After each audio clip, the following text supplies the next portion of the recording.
Hello, folks. Hope you're all doing fabulous today. Let me spotlight myself. Okay. So we are here to do the scroll stopping creative. And oh, sorry, it's got a message from a variety of different programs. There we go. Yeah, so sorry. Totally distracted. We're doing scroll stopping creative. We're gonna be talking about how to really grab people. That's going to be the whole class. And today we're going to talk a little bit about the psychology of scroll stopping ads. And I need to make sure I'm recording. Okay, good. The recording is automatically going. I was a little bit worried about that. And So when we did the previous class, Get Fluent with Facebook ads, we only did like one day on creative. And that was because in prior classes, when I started talking about creative, it would consume like most of the sessions. And and so I decided that this time around that the right way to do this would be to break it out into its own class. We can give it its own room, spend lots of time talking about ad creative and what they're looking like, and we won't have to worry about there's the chat. Why the chat like disappeared on me. We won't be worrying about like, we need to get on to other things like analysis and stuff like that. We can take as much time as we want. However, one of the things we can do is um, once we kind of get going, because we're gonna have the Q&As on Friday again, just like normal. One of the things we can do is ask any questions we want about Facebook ads. You don't need to, sit there and think like, oh, well, my question I have is about is about analysis, or what do I do in this particular situation with ads. You could ask any of that stuff in this class too, because we're gonna be making ads with our new creative. So understanding whether or not that creative is a problem is going to be, obviously a pretty important part of everything. So I'm just going to mute everyone because it looks like people weren't muted by default. Oops, I think I asked someone to unmute. Ignore that. Okay, good. Now don't have to worry about anybody's dog coming in, or you guys yelling at your kids or something like that. Um, and having that come through. Actually, it's really good at blocking out dogs. It's not as good at blocking out kids when it comes to audio. So I've done like crazy things. I actually have like a lesson plan this time around. I'm going to try and like actually like be organized. And then afterwards, I have a handout for everybody too that will have like a summary of everything as well. So you guys will get the handout that will go into the classroom as well. Of course, this is recorded, so if you have to duck out early, the recording will go into the classroom. And the same thing will be true when we do the Q&As. The Q&A recordings go into the classrooms as well. So one of the things that I want to do as we're going through this at a certain point is I want to look at ads that you guys think are scroll stopping. Like they do that thing. You're scrolling through Facebook and these ads grab you. So if you have any ads that you've seen recently or you want to pop up in your Facebook feed, um, you know, don't like spend your time perusing Facebook. It can grab you pretty easily, but or maybe not. A lot of us don't use Facebook like we used to anymore. Not like it was in the good old days when your feed was actually like people you knew and stuff like that. But find some ads that you think would grab your attention, maybe convey genre and trope well, or are just at the very least will stop you from scrolling. So find some, don't post them in the chat now, but maybe get some ready as I'm yapping, and then you can you can have those ready for when the time comes. So I'm just like for some reason they changed some stuff in Zoom, and I'm having a dickens of a time getting all of my windows organized the way I normally do. Apologies for me being a little bit discombobulated. I will try to recombobulate a little bit better. Many of you I know as well. You guys have been in a lot of classes, but I think there's actually some new folks in here that I don't know. So welcome to all of you, and of course, welcome to everybody that we've had before. It's awesome to have you guys be here. And again, hey Elizabeth and Kendra. I mean, we had Kendra, Stan. You guys have been around for some time. Other people I recognize like Barbara. It's been a while, Barbara. Hope you're doing well. Um, So yeah, welcome to the new folks. Welcome back to everybody else. And I'm gonna get going. So one of the things that I want to do today, and actually over the course of this whole class, is to change the way you think about ad images. And that's not to say that the way you thought about ad images and video as well. I might say images a lot, but everything we're going to talk about pertains to both images and video. Um, but it's not to say that you've been wrong in the past or anything you've done has been wrong in the past. It's that the situation has changed. And what we have to do for ad images is different than it used to be. And this isn't the first time that's happened. If you take my classes before, you might have heard me talk about how back in 2016, when I started running Facebook ads, we were not allowed to put any text on a Facebook ad. Even if you put your book cover down in the corner, that would be flagged by their system and would be too much text, and they would just flat out reject your ad.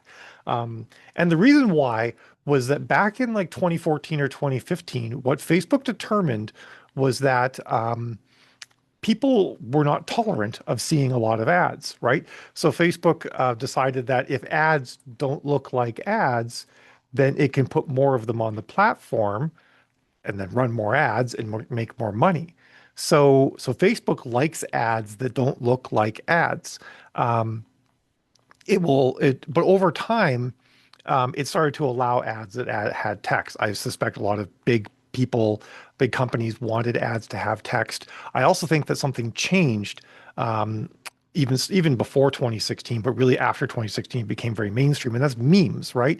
Meme generators, lots of easy tools for making memes became common, and the average person shifted away from posting pictures of their food or their pets, and now to posting like random political figures with slogans that they came up with pasted over top of them, or just like, your daily struggle with ADHD, whatever it is, with some sort of funny saying or something like that. Like we shifted quite a bit what we post on social media, and those posts now include text. And so I suspect there's like two angles. One, big company saying like, hey, we need to have some text in our ads for a variety of reasons. And the other one just being the fact that the average person now posts content with text on it.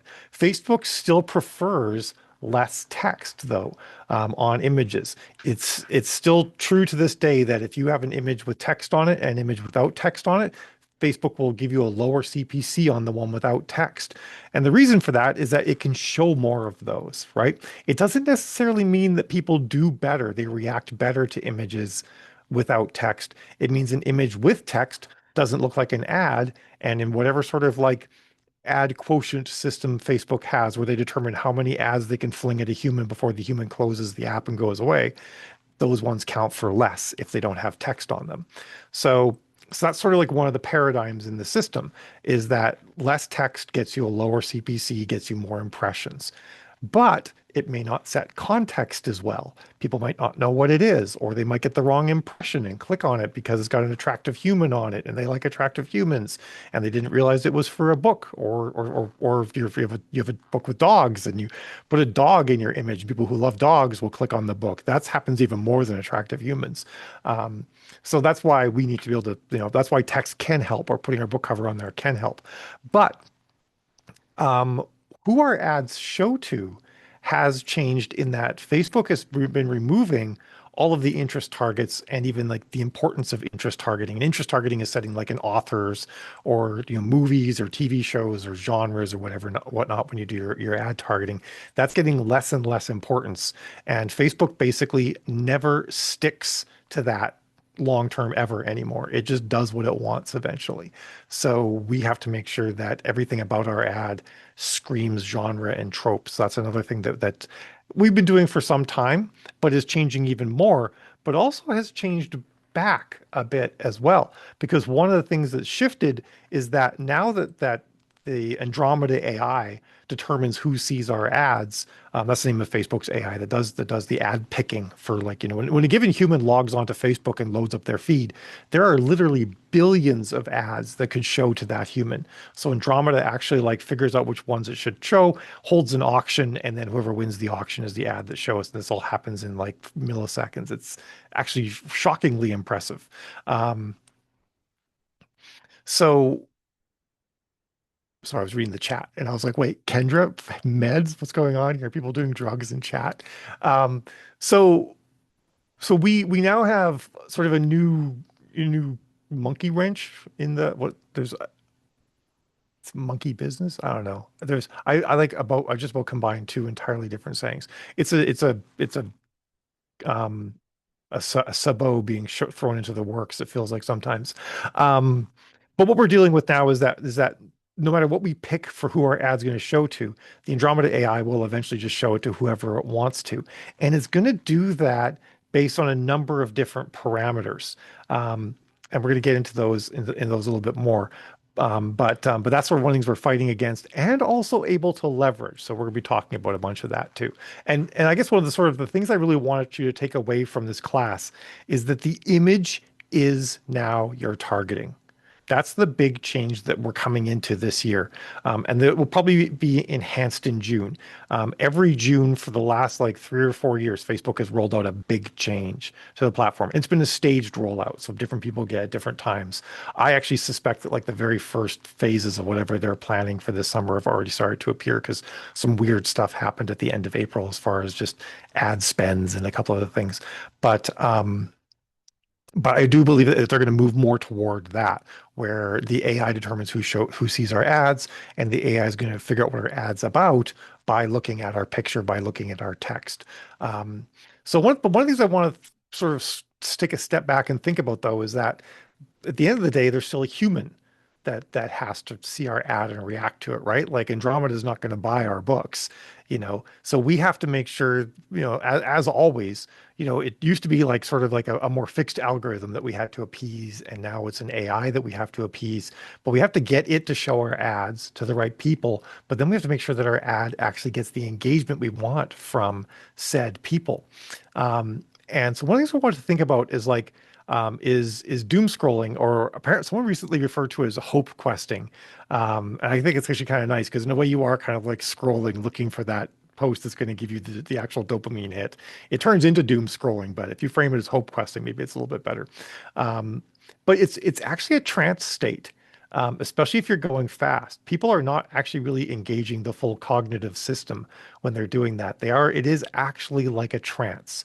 And it takes like particular content to break someone out of the trance, and it takes an engagement with that content longer than a few seconds to actually break them out of the trance, because you'll see it. I'm not myself, I don't do this quite the same as I see other people, but I'll be watching people like a creep in airports and stuff like that on their phones, or on the airplane, sitting there, and I'll watch them and they are flipping through things so fast on their phones. I'm kind of shocked how quickly they're going through their feed, just one thing, next thing, next thing. Maybe I do the same thing, but I just think that I'm superior, and I read longer. I don't know.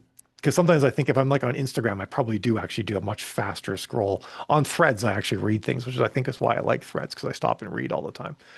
But it is a trance state, and we need to actually have a cognitive interrupt, something in our ad that's going to break people out of that trance state. Um, and there's three easy ways of doing that. One of them is unexpected scale.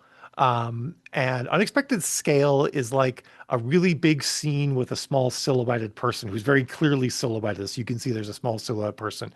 Like that's an unexpected scale, person small, scene big, or an oversized animal. I saw one today when I was like just kind of scrolling through Facebook.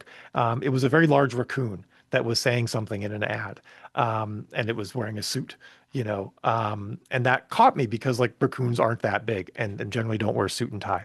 Um, and um, and that's actually the second thing that you do is you have something that feels off in the image, something where the scale could be wrong, or there's some sort of like uncanny valley situation, or maybe it's a person looking into a mirror but there's no reflection. Something that's off will actually cause people to stop and pay more attention to the ad. And the other one is implied motion or actual motion. Although sometimes implied motion works better because it creates a sense of curiosity of what comes next. And a great thing would be like someone has a sword up and they're bringing it down, and maybe there's like a little bit of motion blur to make it look like the sword's moving. That's implied motion, and that's actually a tactic that you should actually use in your covers too. If you have an action based story. Implied motion is a great way to grab attention for your book cover as well. So often book covers, when it's like an action thing, like yeah, if you're doing like literary fiction, women's fiction, or even something like a cozy mystery or something, you might not want implied motion. But if you're doing something like, an adventure story, a thriller, something like that, then actually implied motion works really well. And you'll see that on some covers. Um, and some covers don't make a ton of sense. There's a Jack Reacher um, cover that was not that came out. I don't know. I guess it might have been like 8 or 9 years ago, and it was just like highway overpasses. It was like two highway overpasses going over top of one another, and that was it. It was a top-down view of these highways.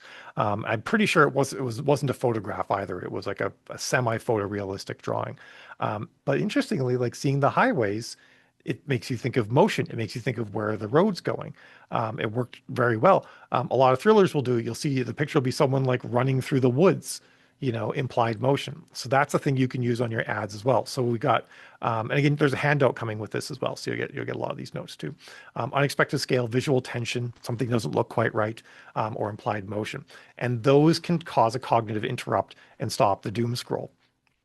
Um, and then, of course, we also want genre signal interruption. We need to make sure that our genre is coming through loud and clear. That's, I think, is pretty obvious. And it takes about 1.5 seconds to do this. So you have to signal all this information in what someone can consume in 1.5 seconds. And so the hierarchy, there's actually a hierarchy of what people see and how it stops them, and in the order that we see things in. So the first one is like a color or a shape. So and we're trained for this in the real world, right? You see a sign, the color of the sign is your first sign as to what it's about. Red sign means stop. Yellow, green sign means go. Um, we pull that information in first, and then of course shape. We've used this very clearly in all sorts of signage everywhere. The shape means something. Um, then we bore down into the actual image. What is the actual? And actually, it'd be kind of wild just thinking about like if you actually just made like a red stop sign and like put your book in the middle, like could that work? But ideas like that, like can we use colors and shapes to grab people's attention? Although sometimes maybe use like a stop sign in the feed. I'm trying to think if it's overdone because that's the other thing too. It can't be overdone. So color, shape, then image, then text. That's the role. That's the step it goes through. And you can think about that too. You're like scrolling through Facebook. Actually, let me see if I can find something right now. Um, this will be a fun risk, right? Like, what does my Facebook feed show circa right now? Um, all right, we got one. There's Dana Sacco with a dog. Um, so, the shape isn't doing a lot for us. The image is a little bit busy, but, the color is warm and inviting, and we have the dog. Now, the dog doesn't stand out too well in the background. However, it's on this white frame, so that does kind of help. So first thing we see is like this high contrast color situation, dark image, white. Then we see the dog, and then if there was any text on this, you could imagine you would see the text third. Let's see if we can find something else. Um, so this one, I might have actually picked up the word pocket rocket before I picked up the. No, I think I got the rocket first, and of course, color came in first. Um, the slightly blurry wooden desktop didn't really register as anything, but I did capture the phone pretty quickly once it came in. This one's really good. Apparently, residential street sweeping in the city that we live in. But actually, it worked, right? They used really blocky images, really contrasty colors, and it grabbed my attention as a result. And I think a little bit this too was like the scale. Like I see a map and I see these giant numbers over top of it. Maybe I don't know, but it does maybe have a little bit of that scale going on. Spanx, I mean, just legs. We're all down for legs. Some of the stuff isn't ads, obviously, but these are things that might grab your attention. You're scrolling. Obviously, if like you're writing fantasy or you're writing anything like, that's erotic, sex always sells. But it was the color first, right? It was the color um, and the contrast that grabs the attention first on this one. Let's see if I can just here's another one, free rings. I've actually seen a whole bunch of ads for rings lately. I normally have an ad blocker on, so which I probably shouldn't run that much, but um, but there's been a bunch of things for rings lately, and they all seem to have really big text. And of course, this particular one, the trans colors, I think registered. There's the ring and the trans colors registered first. And then I actually looked up and read free rings. So I encourage you to go through, um, go through your feed and like actually like sort of like let yourself sort of be swept in a little bit, and look at the ads that are grabbing you with color, with shape. Humans like consistent repeating shapes. That's actually kind of a big thing for us. So something like this particular ad probably works pretty well. But I definitely saw the shapes of the things. I saw the hands. And then looked up and saw the text. Like that actually, it tracks for me in this particular scenario. Um, so do that, and think about that. But also don't think like, oh, just because you see someone doing an ad, it must be good, right? Think about, did it grab me? Did it work for me? Like if I go back up here and I look at the one with the phone, this ad, like only because I'm a huge freaking nerd and I'm like, look at that. It's the SLS launching system with Artemis on top, and I'm a huge nerd, so like I spot that. If it didn't have that, I don't think I would have actually paid any attention to this particular app because the black background's blurry. I get that there's a phone and there's a box on the phone. I'm guessing that this is probably, yeah, it's an AI add-on for your phone, is what it is. So I actually kind of knew what it was, but if you didn't know that AI add-ons, like add-on devices for your phones even existed, this would not probably have done much for you. If you don't care about the SLS rocket, then you probably wouldn't care either. So I might be interested in this because, ooh, I'm a nerd. Look, it's a rocket. But there's a lot of people who could actually find this ad pretty interesting who wouldn't. And then also, I kind of almost went by it because the background is blurry. The desk is sort of indistinct. Um, they tried to do some stuff with scale, and perhaps the uncanny scale also got my attention. But I would actually not really classify this as a great success. Or maybe it is. Maybe they do want people who don't know what these things are to scroll on by. Maybe that's their tactic, in which case maybe it did work. Unfortunately, you never really get like 100% answer on this sort of thing. You do sometimes have to sort of like weigh things back and forth and try and figure things out. Um, so let's go on to the next thing. I actually like made like a lesson plan so I don't forget what I'm talking about this time. Oh, actually my lesson plan said do show examples, so I was doing the exact thing I was supposed to do. If you ever see me give a presentation in person, I always go ahead of my lesson plan. Some stuff like, so actually this is worth mentioning. Um, a lot of my feed, I don't know about your feed, never looked at your feed, but my feed has a lot of carousels in it. And carousels, I think, are great for things like clothing companies, but I don't think they're great for authors because we're trying to make an emotional connection and tell a story about why you might want to read our story.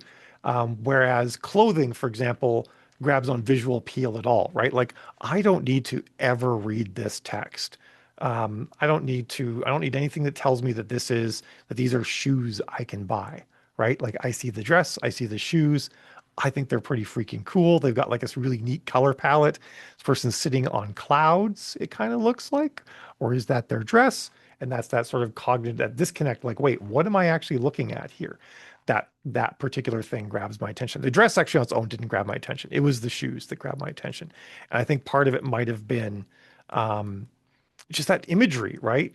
Where it looks like, up in the sky, possibly sitting on clouds, giant shoes in a way, like it's causing that cognitive disconnect. Um, See if I can find anything else here that kind of grabs my attention. See, this would work better if this was clearer, right? Because I'm all down for a seeds and cutting swap, and apparently it's at the library on May 9th, which is this coming weekend. So I might actually be there. But like this image is not super clear. They've got like a light reflection on the bottom. It's kind of like not crisp and sharp. So that one didn't do well. Although it grabbed me a little bit because it's like it shows snippets of the things around it, which is actually quite good because it adds like this element of curiosity and this sort of feeling of order that I get out of that as well. All right, I'm going to stop sharing my screen there and just yip yap a little bit. Otherwise, you and I will get distracted by everything going on Facebook. Um, so the next thing we need to think about is reader psychology and ad performance. And this is called like projection versus observation. Um, and that is like in how the image works with the reader. So I guess an easy way to boil that down would be like a POV image where you're actually seeing from the character's POV, and maybe it's like, the camera's facing forward and you see like a hand like grasping a door frame, like it's pulling itself forward, or a hand holding out, like, so you'd see like the back of the hand. You'd see it, from this way, you'd see the hand holding out trying to stop something. And maybe like the attacker, imagine it's a thriller. The attacker is off there in the distance. POV ads are proving now to be, and they're not like super well explored. We don't usually do POV ads. They're harder. You might not even see very many at all in your feed, but POV ads do the exact same thing that we've been experimenting with for some time with our headlines doing second person. Like um, when your date stands you up, but you meet this amazing man who was just sitting at the end of the bar. Plot twist, he was the date. He was just scoping you out. But anyway, um, that's something we've been doing a long time with headlines. Second person, putting the reader into the shoes of the character. Do it with the image as well. And that could be a really powerful thing. And depending on like what you're doing, it may be harder, it may not be harder. You could imagine doing it with romance, right? Like you've got this man, and you've got he's got all the man chest stuff going on, or maybe he's wearing a suit and tie, whatever, and the woman's hand resting on his chest, like coming around from the side, and like, on his chest or on his shoulder or on his arm or something like that, to make it look like a POV thing. Puts the reader immediately in the position of the character. And that's the big thing that we want to do, right? Like, because our whole goal with everything that we're doing with advertising is to make these readers care about our imaginary people that we made up. And the best way, and they want I'll to just do watch. a self insert, right? That's their goal, is to do a self insert and lose themselves in this character. So if we can sort of both facilitate that, um, sorry, both things can facilitate that, the headline, the text, and the image, then we get sort of a double whammy out of that. And it's going to stop people because that's not done very much. It's harder to do. So you saw half the things in my feed were advertising products like a keyboard, like but some of them actually did do the POV. In fact, let me pop back actually and share this again. Let's take a look at which ones did a POV and which ones did not. All right, so not a POV, just a straight down product link. I mean, you could imagine that you're looking at the product, but I don't think that's like super clear. These ones are not really POV. Maybe the shoe one is.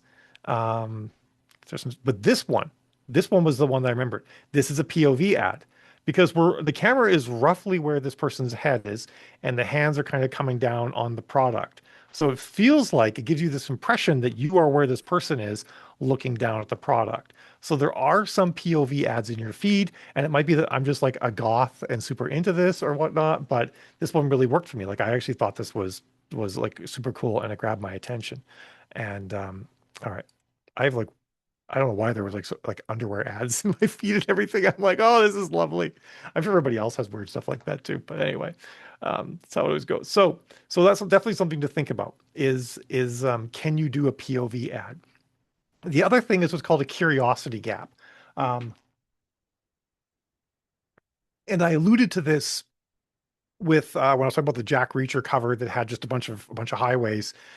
Whenever you see roads, you wonder where they go, or at least I do. I'm always like, where does it go? What story does this road have behind it? Um, if you showed me like, it should make a path in the woods and the path forks, right? Curiosity. Where do these paths go? Is the character going to go on them? Which one are they going to choose? And there could even be hints on the path, like I don't know, one's dark and one looks nice, or there's eyes in the trees on one, or something like that. Like, um, the curiosity gap works. Half open doors are a great curiosity gap. Um, shades with a hand, kind of pulling back the shade a bit, kind of partially revealing what's on the other side of the curtains or the blinds or whichever it might be, is another great one. Or a hand reaching for something is another great one. But the thing that it's reaching for is off screen. Anything that creates curiosity is great because one of the things we're also trying to do with our stories, with our ads, is ask questions, or actually better, have the reader ask questions that they can't answer without reading the book. And that's like one of the reasons why, like, as an example, I've always been against questions at the end of your blurb because because if the question is like, it's a romance and will she manage to, or will she be able to leave everything behind and join him in France for a new life? Yes, the answer is yes, because it's a romance. It has an HEA. You've asked a question that the reader doesn't need to read the book to get the answer to. Um, but if the question is, you know, um, I don't know, what will she have to sacrifice? Or can she leave everything? Can she be happy in a new place forging ahead or something like that? Even some of those are kind of like the answer is kind of yes. But the best one I ever got, because I used to say like all questions on blurbs are always bad. Um, End of story. And I posted that, and someone immediately just like got me right away with it with their perfect clap back. And they said, "What if it's a teen pregnancy story and the blurb ends with will she keep the baby?" And I'm like, "Damn it, that's a really good question." So your question needs to be, "Will she keep the baby good?" If you're going to put it in your blurb. Um, and that's the thing we have to think about with our ads too. They have to be like making the reader ask a question, or perhaps asking a question of the reader that nothing in the ad answers. The reader has to do the next step, click on the link, read the blurb. Ideally, the blurb should just do the same thing again, maybe leading them down the path a bit more. And they still have questions. And the only way to get the questions answered is to read the book. That's the goal with that. Um, Emotional residue is this other term that I came across that is used for this sort of thing, and that is that the readers remember the feeling, right? Um, you think about like I don't know, I, and maybe other people's memories are a little bit different than mine in this regard because I've learned over the years my brain doesn't quite map to the average person's brain. But I don't remember a lot of specific things ever. I saw this post, and it was like we all remember the iconic first lines in books, but who remembers those great last lines? And I'm like, I don't remember the first line from any book ever, except for maybe it was the best of times, it was the worst of times because you just hear that one quoted so much. But I don't remember things like that.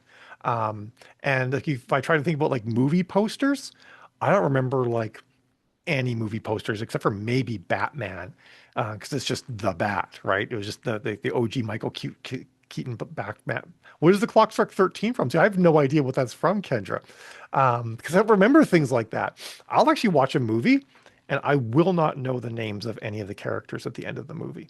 All I remember is how I felt watching the movie.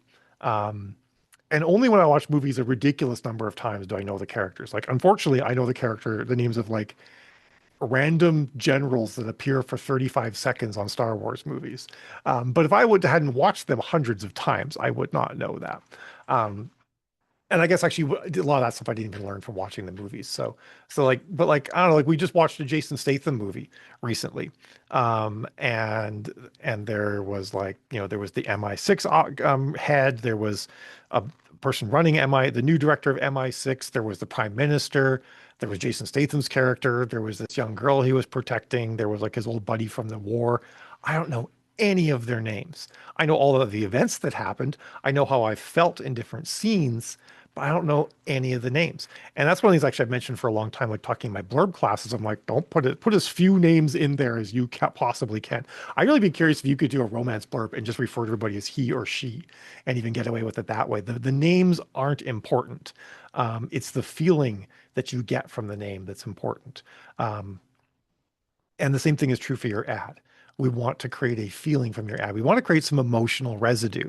And I did this, I've done this successfully a few times. May the fourth be with you. I definitely get that one. Oh, the Clock Struck 13 is from 1984. I've never seen 1984. I hate to say it. I feel like I have, probably because I've seen like enough clips of the movie at this point, but I've never seen or read it. I guess read is probably the appropriate term since that's what we're talking about books. Um, but where was I going with all of this? Oh yeah, so long ago, um, I was struggling with like this is in 2016, trying to make ads, trying to do better, trying to learn how to make better ads, and I was frankly quite jealous. Kendrick Legasp.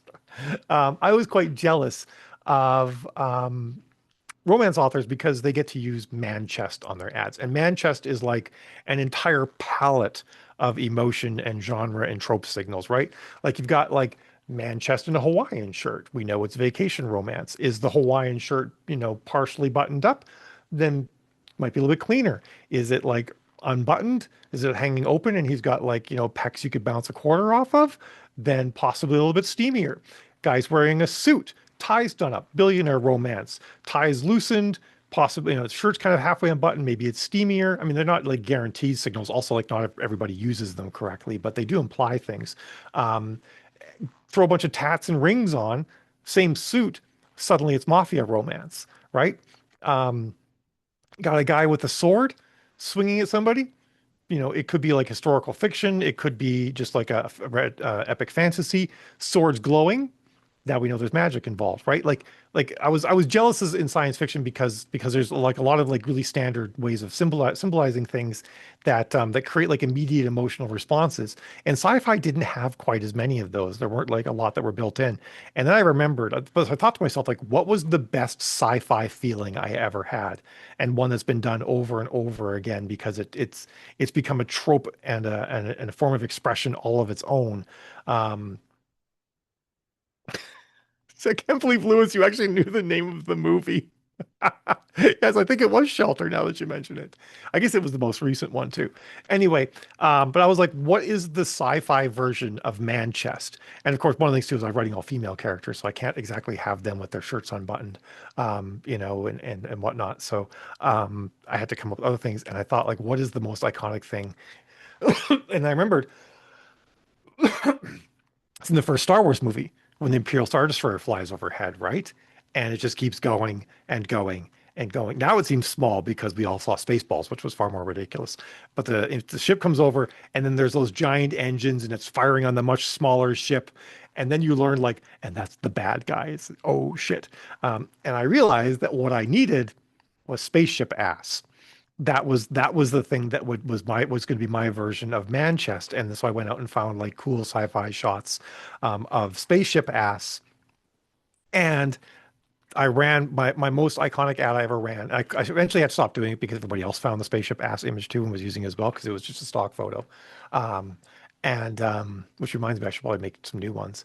Um, Now that I have my own ships and models and everything. But that's the one that my readers remember the most was that ship. If I ever go to my reader group and I'm like, hey, do any of you remember um, the ad that I used that grabbed you and brought you here?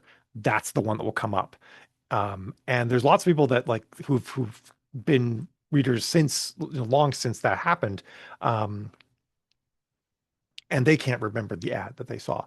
But like that group from back in the day, they remember the ad that they saw because it created emotional residue and they remembered it so well that they actually remember the image. But many other people could remember like, oh, it was like a cool sci-fi action. It had mechs, or it was a big space battle or something like that. They don't remember the exact image, but they remember a few of the details and they remember how they felt about it. The sense of the questions it might have opened for them, or the sense of wonder that it might have created, or something like that. Um, so that's the thing we have to think about, like what kind of emotional residue will this leave? If it's something they're just going to forget, or are they just going to keep on going? Um, and then we have to, of course, talk about irresistible versus salesy.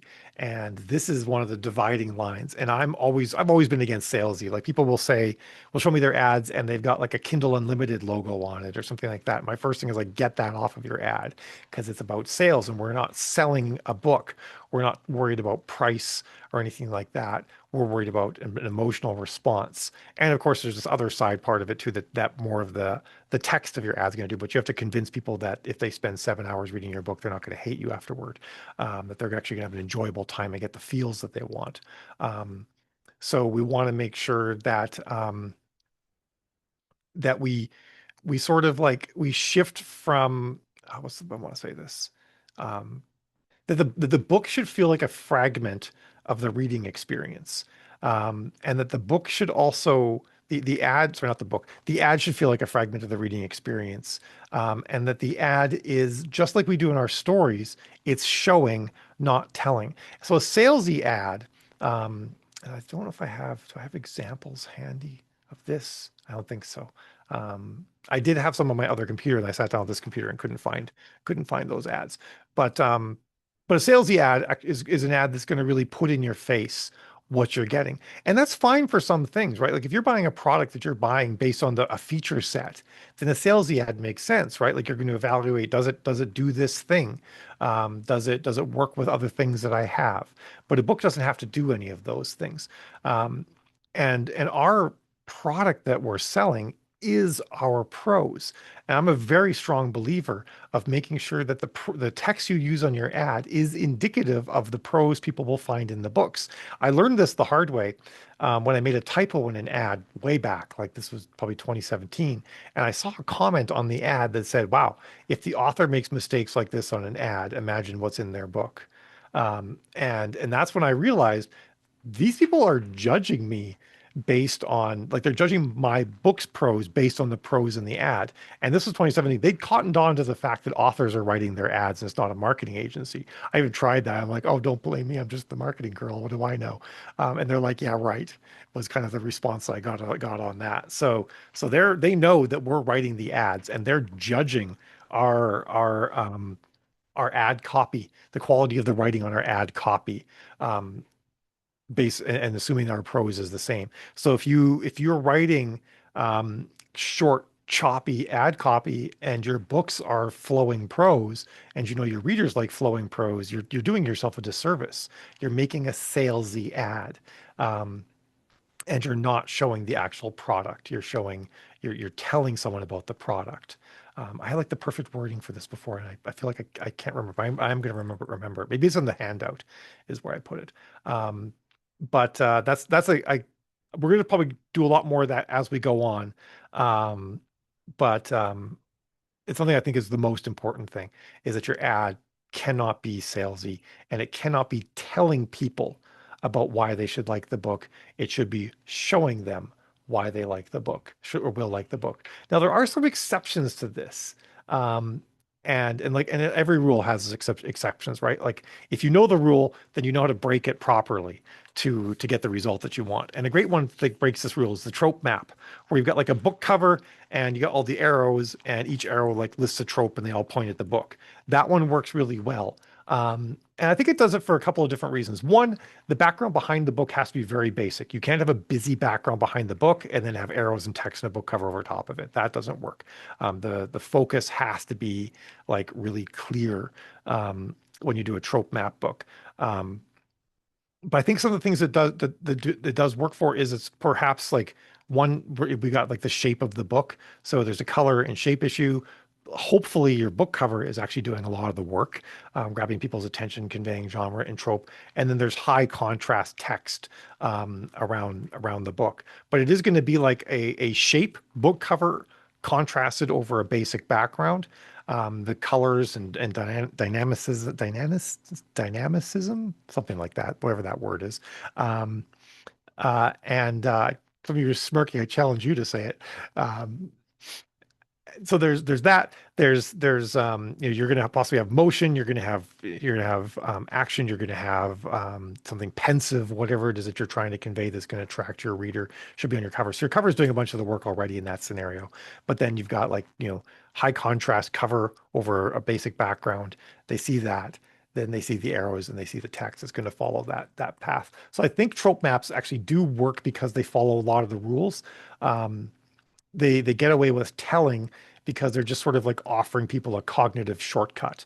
The one thing about a trope map ad, though, is that your blurb has to be spot on because their main interaction with you is going to be a cover, a list of tropes, and then a headline that's going to be below the ad, and then it goes off to your blurb.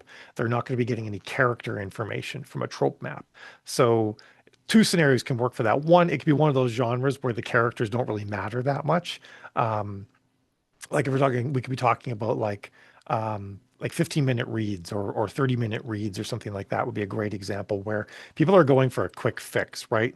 Like you could have cardboard cutouts for your characters, and as long as you give them a specific set of feelings that they want to have in that 15 to 30 minutes, then you're all set. They're not engaging with the character so much; they're engaging with a feeling, a concept that they're going to want to have, so you don't have to worry about it too much. Your cover in the trope list can do that. But if you want to write like a very in-depth character story about someone's growth arc over a book or a number of books, the trope map may not serve you quite as well.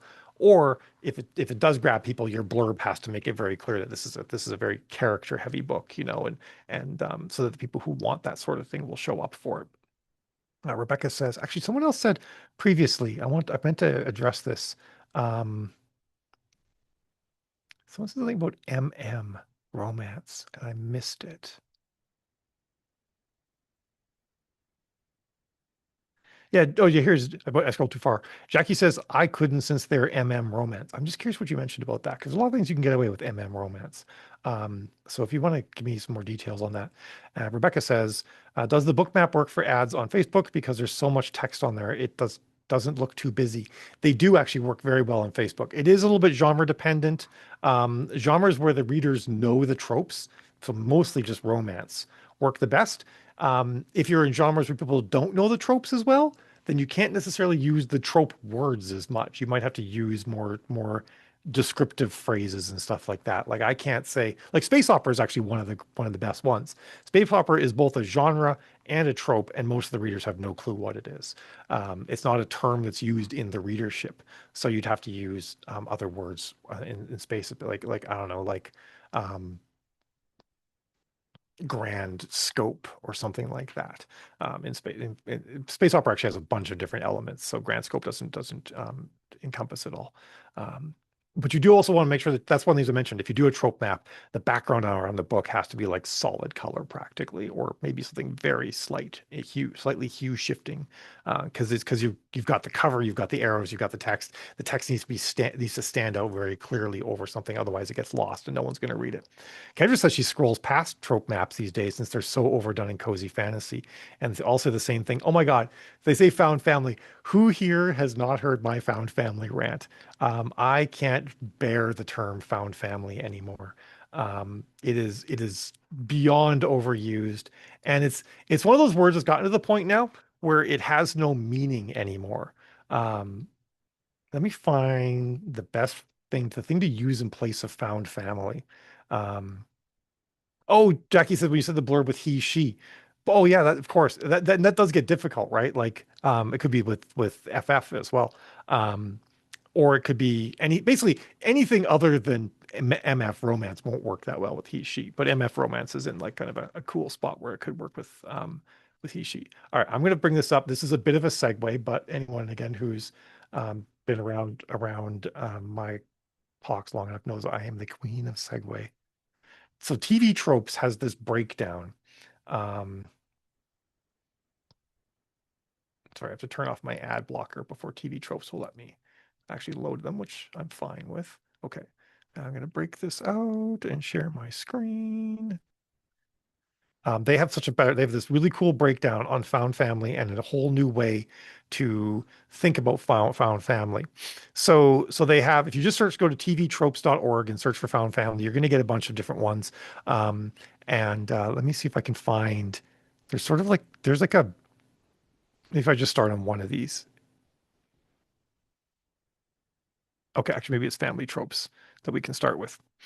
Um, Nope, that's just tropes having to do with family in general. We'll do family of choice. So family of choice is a type of found family. It's where you find people and you choose to be with them. Family of choice is probably what a lot of found family actually means, and it is a way better term, right? Because then that tells you a lot about like this person gets to actually choose their real family rather than the family that they don't want to have. Apparently, the Lego Batman movie is their top quote, which actually is totally fine.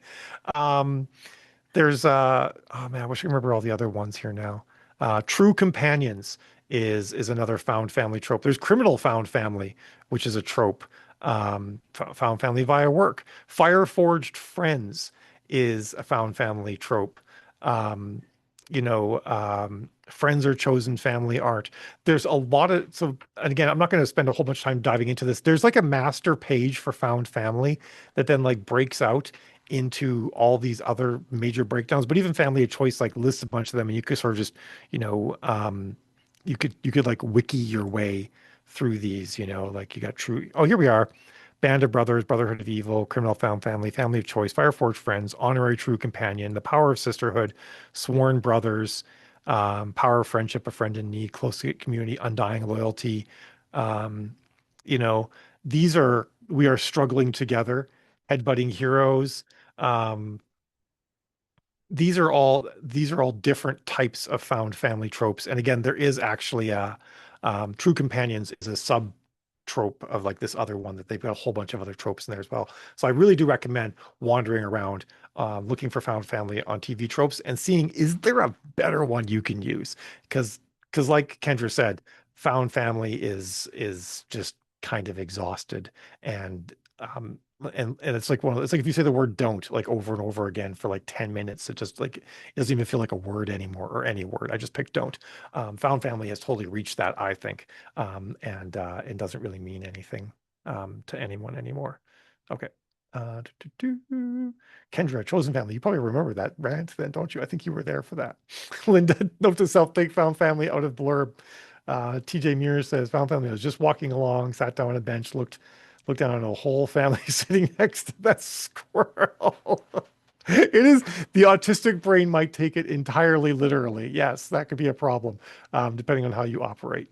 It was a much my OG on that rant was like 30 minutes, which is why I'm not diving into the whole thing here right now. Um, but yes, all right. So what are some of the biggest mistakes people make with their covers? So one of the big things actually that we haven't talked about all yet is designing for desktop. So often we think, we look at these ads, like I'll look at, let me do it. I should just have left my share up because I'm going right back to it again. Um, I meant to share and I just clicked on the window and then realized I wasn't sharing it. Okay. So we see, oh, I lost the cool ad. All right. Well, that's Star Wars. That's awesome. Well, that's a super cool cat suit. Sorry. Um, trying to find an actual ad here that isn't just for clothing, which is what most of my ads are. Um, Adam Savage's. Okay, we'll do this one. Well, no, that one's too good. I don't have a lot of book ads in here, unfortunately. Was this Star Wars one is actually like this actually might be a great example. So we look at this on desktop, and we think to ourselves like, this works fine. Um, I can make out the word Star Wars back for a limited time, cool. Um, but some of the rugs themselves are kind of like not super obvious. But then just hit like Control minus on your keyboard and look at it here now. This is, in many regards, maybe it's like a little bit better, but unless you're holding your phone really close to your face, maybe you're kind of sitting, kind of just scrolling with it further down your hand. This is the size of the ads. I have no idea what's going on in some of these ads I'm looking at here, but we're focused on the Star Wars one. I see Star Wars. I see back for a limited time, but like, I don't know. Am I getting rug out of all these different things? Like maybe if they did like one of those ones where it's just a bunch of rugs all like in a row and like they had like then it'd be like, oh, these are rugs. But like I don't know, like at a zoomed out, I might not grok that. Anyways, now I need to zoom back in before I forget. I don't might not grok that that this is actually for rugs. On desktop, fine, yeah. But remember, on the phone, everything's a lot smaller, details get lost, text is harder to read.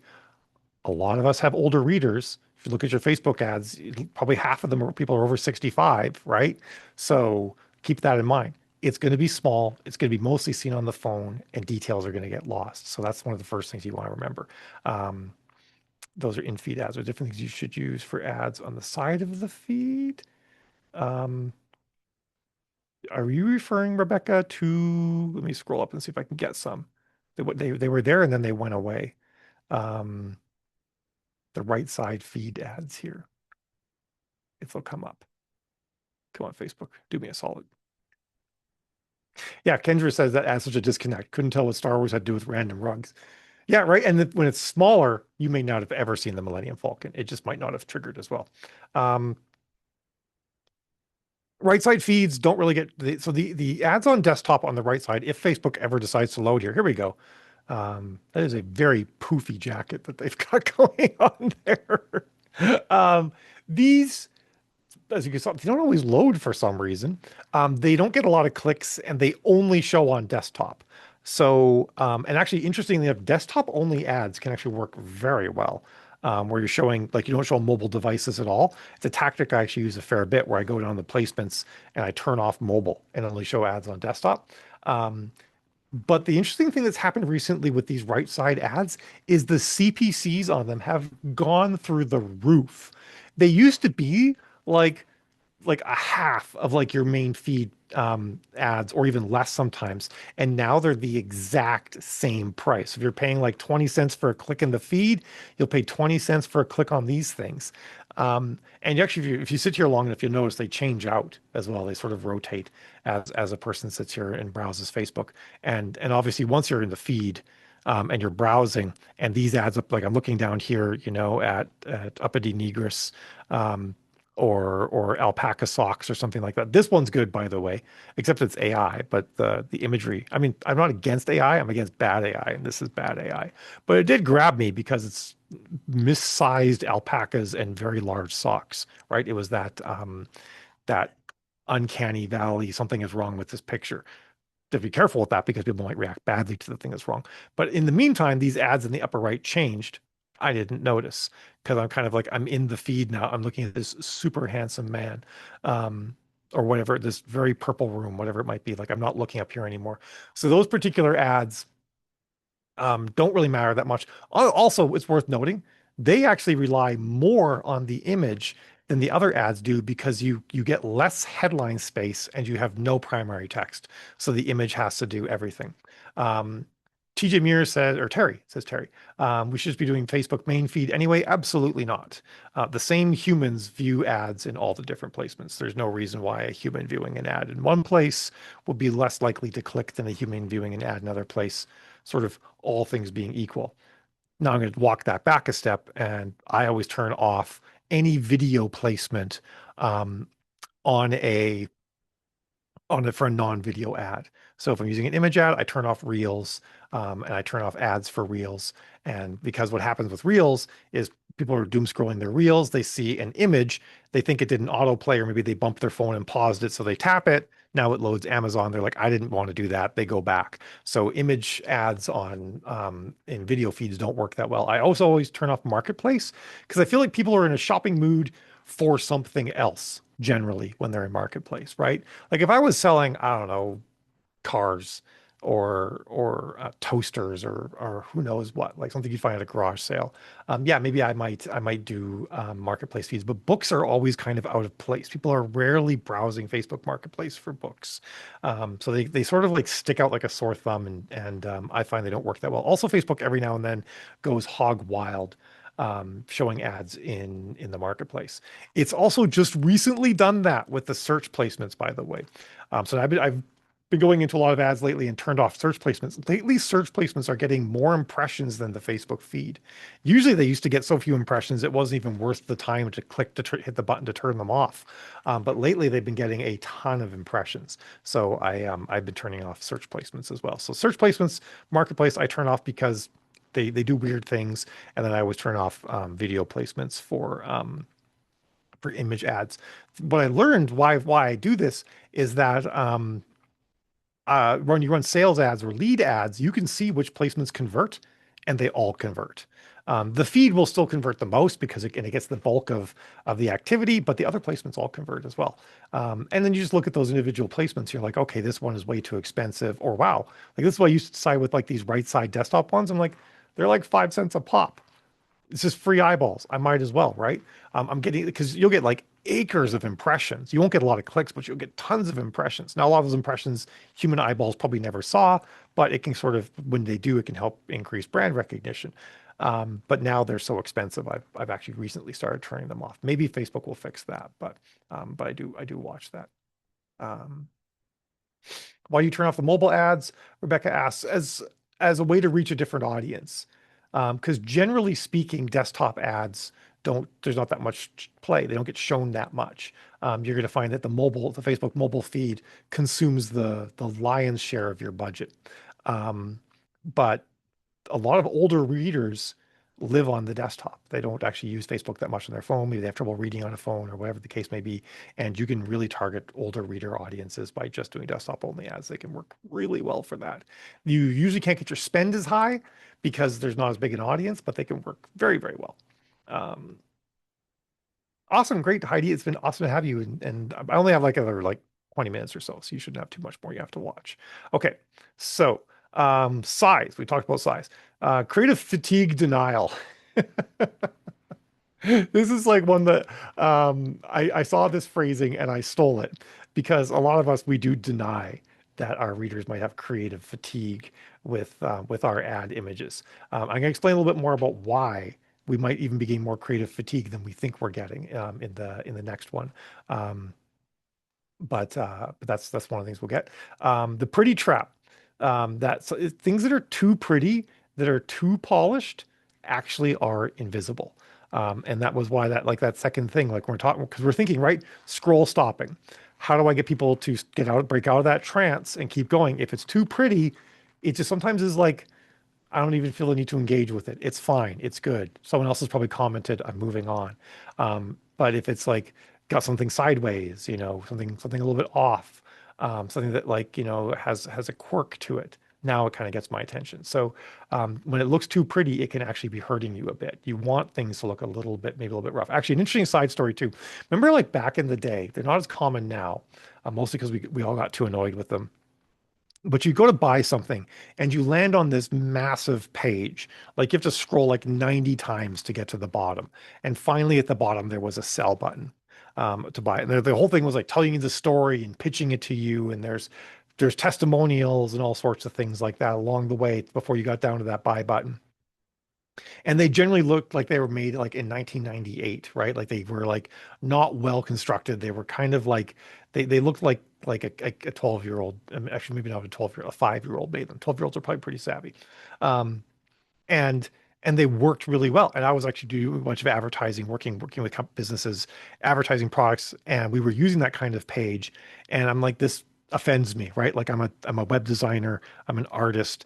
I'm going to make really nice, pretty pages, sell pages that are graphically beautiful and organized really well, and only use 3 font sizes rather than 19 different font sizes and scrolling shit and flashing and all that stuff. And I made the really pretty pages, and they didn't convert at all compared to the big messy pages. The big messy pages converted so much better. Um, and part of it was that if it looked too polished, it looked, I mean, there's a lot of psychology. One of the things that can look too corporate. And people are less likely to want to buy from a big corporate entity. We have a predisposition to buying from smaller businesses, a lot of us.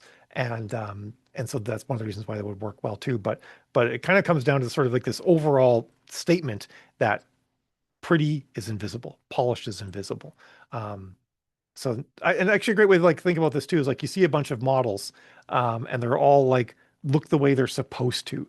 And then you see someone that's quirky, maybe their nose is a bit too big. They have goofy glasses. They've got like the crazy tousled hair, like the woman who voices Elastigirl. She was the ran the academy on Starfleet Academy, right? Like she's always just a little off. Like her hair always looks a little bit messier. She's not wearing shoes, right? She doesn't fit the mold, and she draws your attention because of that. Whereas if you put like a bunch of other people who look exactly like they're supposed to, polished, perfect makeup, all that sort of thing, you're not interested. You'll look past. You'll latch onto that one person that looks unique, that looks interesting. That's the whole idea of like the nerdy girl trope. That she stands out because she's the nerdy girl. Um, but it works. It's present across everything. Ignoring negative space is a really big one. Actually, we're going back to the feed here again. We're going to talk negative space. Negative space is space where there's nothing in the image. It's in sort of like strict design rules. It's white or it's black. There's absolutely nothing there. But negative space could also be like a very like it's the sky in an image or something like that, where there's like one general color, one general bit of contrast. The city of Swift Current here, is like has filled all of their negative space with so much text that I barely need know where to look on this particular ad. I get nature play, but I'm like, I don't know. I can't tell what I need to look at next on this particular image. It's got a lot. It's got like dates, call to action, a URL that I can't click. Can I? Nope. Clicking the image just it's on an actual ad. It's just a post. You know, this particular one, well, that's actually it is an ad, but that's a person to gas mask. That's a funny gas mask. Um, Here's this Nerdforge one actually. Um, this is not an ad either, but in a way, this one kind of does have negative space. Check out her computer. This big book thing over here. Um, but in a way, like the whole image, because it's like has low contrast and is black and white, has a lot of negative space in it. We see her because her face is sort of highlighted, and we see "This is me" is really well highlighted. This is a great one here, actually, that the genre writers of Atlantic Canada have. There's a ton of negative space in this image. Now, again, this isn't exactly an ad, but it like because there's a bunch of negative space that isn't used, that isn't filled with anything, I'm paying so much more attention to the thing that is there. Obviously, like every clothing ad is doing that. Are those pants? Are those I don't even know what those are. Those are boots that have like a weird slouch on them. Okay. Um, Clothing ads are always using negative space. So when you do your ads, you need negative space. Like at least a third of the image, bare minimum, needs to be negative space, but really half the image needs to be negative space because you're going to put text over some of that negative space. So that's another thing to think about as well. All right. I have the weirdest feed. It's partially because I'm a freak, um, but that's okay. And and the last one is one and done creative instead of building a portfolio. And I'm about to talk about why that one's important as well. But you really need a portfolio of images. And this is something that has two um, elements to it. Oh, I'm gonna catch up on questions. Hate those scroll to buy pages. I'm with you. Um, Advertorials is what they were called, eh? I never knew the name for them. I just made them. Elizabeth says, I'm doing hockey. Could my negative space be the ice at the rink? Yep, absolutely. I'm actually doing hockey romance ad for an author, and one of her best performing images, she actually gets like cartoon images drawn for hers that like are used like this the same artist that did her cartoony covers does ad images, and like most of the image is like hockey rink or even just blue. And the characters are just sort of standing on this blue background, and those are the ones that work the best with all that negative space going on. And again, negative space can also be like a blurry, indistinct, monochromatic background. Not to say black and white, but just like single colored monochromatic background can work great for negative space as well. Um, so one of the things that Facebook has done lately, and it's actually even bigger than I thought it was initially, is audience bleed. So when you have a bunch of ads inside one ad set, obviously they share the same audience, but a bunch of ad sets in the same campaign also share audience to some degree because Facebook assumes the campaign is for a shared objective. So if one ad set is working really well, then that audience starts to bleed over into the other ad sets in that campaign.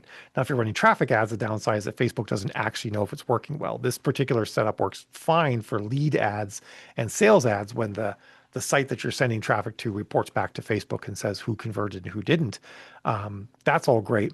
But on traffic ads, Facebook can mislearn and then apply mislearning to other ads. It's why these days I only put like one or two ad sets inside of a campaign because I really don't want bleed from one ad set to the other. But there's another type of bleed that happens now as well. If all of your images are close up of dude, suit jacket, tie down to the waist, and he's dark haired and has the smolder, Facebook is like, oh, these are all for the same product, and it will bleed your audience across all of those as well. So you're not reaching a new audience. Your image is defining your audience, and you're getting the exact same people that you got before with the new ad because Facebook says, oh, the image is the same. I'm going to show this to the same audience because your image is your targeting now, like we said. But the other thing that happens, even beyond your account, is think about it. You're not the only one running an ad that looks like a certain way. All the other authors are doing it too. And Facebook is applying that audience bleed across all the authors as well. So kind of circling back when I mentioned about creative fatigue happening in a way we don't think about, it's happening genre wide, not just with your ads. If a reader is just sees all they see for their dark romance is the exact same thing over and over again, then boom, they're not going to be quite as interested. It's going to be boring. But then maybe they see like two hands clasped around a tie pulling at it or something like that, women's hands or men's, I guess, if it's dark romance. That could be a visual thing that could be different, right? We have sort of we really have to start thinking outside the box. What kind of new visuals can we use? And at the same time, we have to be like, don't think too far out the box because the readers have expectations, so we don't want to make it look too weird. But that's a big thing to think about, right? Creative fatigue is happening genre wide, and the audience bleed is happening genre wide. Facebook is assuming people seeing certain types of images for books or whatever are all the same people, and that can be kind of like there are probably some good elements to that, but there are also some bad elements to that because we are all constantly with our ads. One of the things we really want is to find new audiences that we haven't found before. Um, so one of the ways that you'll see this is you'll actually see this oftentimes in rising CPMs will be one of your first signs, which stands for cost per mil being thousand in this case, because the advertising industry decided that they're going to be cool and use Latin. So CPM is how much money you pay for 1,000 impressions, because that's actually the system behind the scenes that Facebook really runs on. And you can turn on the CPM column by clicking the columns button in the upper right of the ads dashboard and just search for CPM and turn it on. And if you see your CPM start to rise, you can also see it's one of these that's available on the charts. Then you know that you're probably actually experiencing creative fatigue. And I think this is actually one of the reasons why it's been harder lately to get cheap ads than it used to be. Ads seem to be on average like 15 to 25% more expensive than they used to be. So a 15 um, CPC average becomes an 18, 19 CPC average, right? So ads are more expensive, and I think part of that is because the we in a way because we show the same images so much, we're hitting the same pool all together all the time. So breaking out of that, finding new images, finding new colors, new compositions is going to be a really big thing. So visual differentiation actually becomes a strategy, not an aesthetic preference, right? So your diverse portfolio of images and videos is your strategy, and you want to have like a pool of them and possibly a vast pool of these things that you're tapping into. So we want to think too, like we want to diversify across color palette, composition, subject, text treatment, and format. Like so first, oops. I might have to answer this. So give me a quick second. I'm expecting a call from the internet installers, and you know how they are.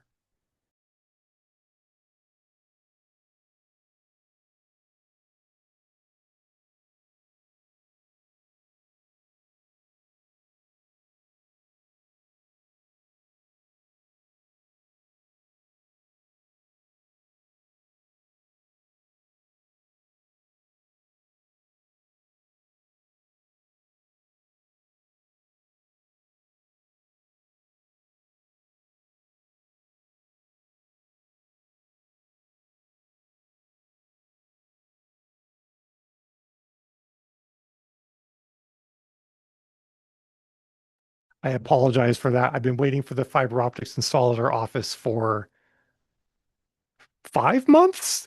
And if you don't answer when they call, they don't show up, even if you're a business, because this is our business office. So I apologize for that. But if I didn't take that call, and it shows me restricted too, so it's always like a gamble. Um, all right. So where was I? I'm also really because we're on DSL. Can you believe it? I'm actually video conferencing over DSL right now, and it's like at its limit all the time. Anyway, um, so yeah, so we really want to think about like even for individual books, how can you diversify? How can you have a selection of ads? And you can have some of the standard ones. You could try doing setting plot ads. Depending on the genre you write, that could be harder than others. You could try doing like close-ups, far away ones. Maybe the characters are dancing. You could show them actually dancing, like a scene from the book. We can take that kind of inspiration rather than just sort of showing the brooding person scene. Now, some of this does require you to either A, pay artists to composite images for you or use AI.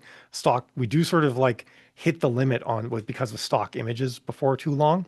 Um, but there are sort of other ways around that. Like you could take a stock image that has the man on a brooding dude in the background, and like use Canva to remove the background and replace it with a different background. Maybe it's a casino. Well, casino is pretty busy, so you wouldn't want to use that. But I don't know. You could play around with it. You could at least maybe it's like a blank canvas behind him. You could add luxurious curtains or something like that to make it look like he's like in some sort of opulent setting, and the curtains could be red, and now you have like your red color palette item is in there. So even if you're not keen on using AI images, or you don't have the money to get an artist to like composite images or draw stuff for every single ad, there are some ways you can get around that. And even just doing straight solid text, or sorry, a background, solid color background with just text on it can actually work. They don't seem to work as well with older audiences. That seems to work best with younger audiences, but you can even do that. So like, all of your stuff is very red tinted. You could have something like green and blue, like a green and blue gradient or something like that, and then white text on top of it or black text on top of it or contrast well. So you don't have to always go like, shoot, I have to try and find like entirely different stock art or something like that. You can work with some other tactics, and we're gonna be doing a lot of that in this class. Obviously this is really our intro talking about the psychology and framing everything. Nuts and bolts are gonna come next week. But that's some of the stuff we can do. We will, I think it's in the syllabus that Jill shared with everybody. We will, of course, be talking about a bunch of different AI tools that you can use to make images as well. So that will happen too. Um, and people who are not keen on AI, I guess, can not come to those classes, or maybe you can see what's possible.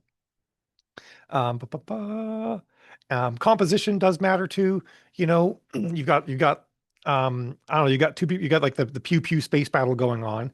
We can do POV pew pew space battle. So you see the gun coming out shooting at things. You could see character hiding behind a box as shots are firing all around them. You could do them running into battle screaming, all sorts of options you have. You can take like the same scene, maybe even had all those different things, and you could actually have entirely different images, all from that one scene, all from that one character, showing different parts of the setting, what they're doing, different POVs, all that jazz. So you don't have to have just like, oh, here's my character, they're holding a gun because they're cool, badass sci-fi chick. No, we can show them doing different things. We can have different composition of the image.